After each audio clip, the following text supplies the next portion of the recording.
Dear gentle ladies and ladies men and everybody in between, thanks to the Women's Film Festival Dortmund+Köln, especially Betty Scheer, for inviting me to speak the keynote of this panel, We Want More for Greater Diversity in the Areas of Gender, Race, Age, Sexual Orientation and Disability.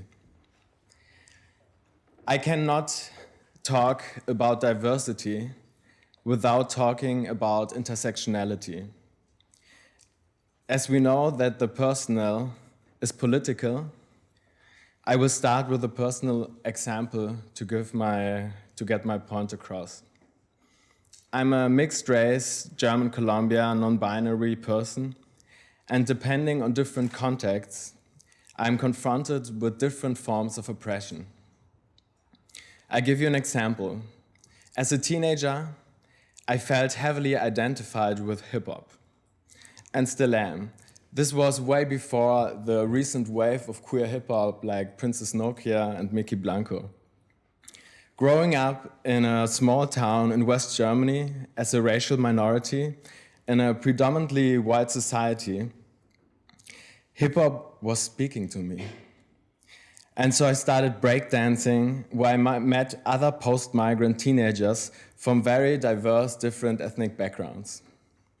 We all were experiencing different forms of exclusion due to our backgrounds.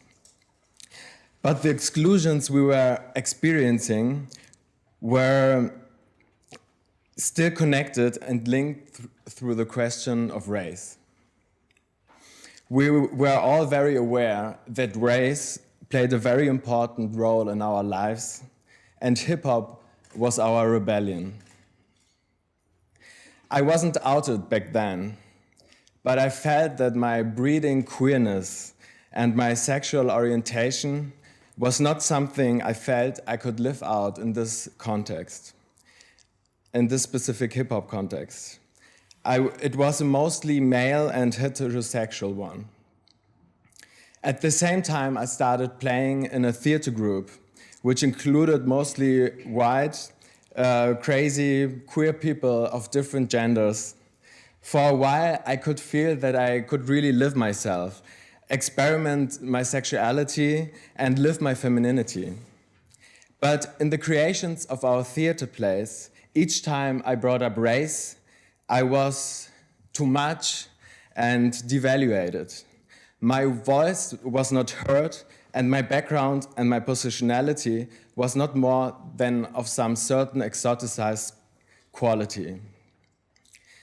So in both contexts, my identity shifted and reconstructed itself. Depending on the specific context I was in, I was seen or able to live different parts of myself. I wasn't to live in the other. So you may now ask, what does this have to do with German film funding?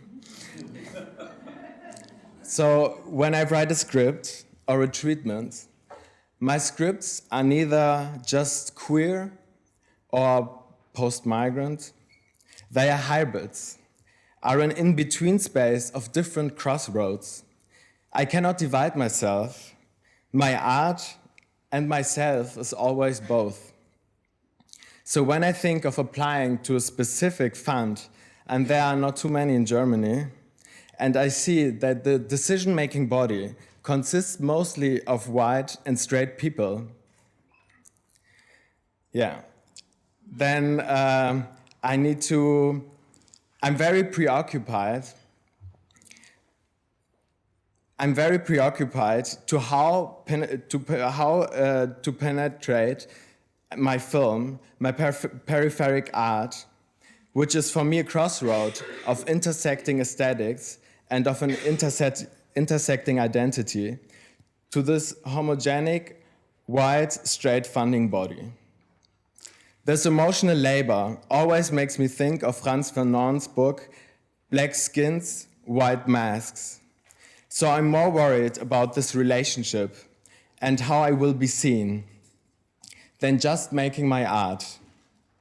Because I know that my queer post-migrant subculture Its language, its codes are mostly unknown by the majority. Being able to divide politics and structures from aesthetics and art is a privilege a lot of minorities don't have. Minorities are very aware of the borders, privileges, and non-privileges which give access to certain spaces.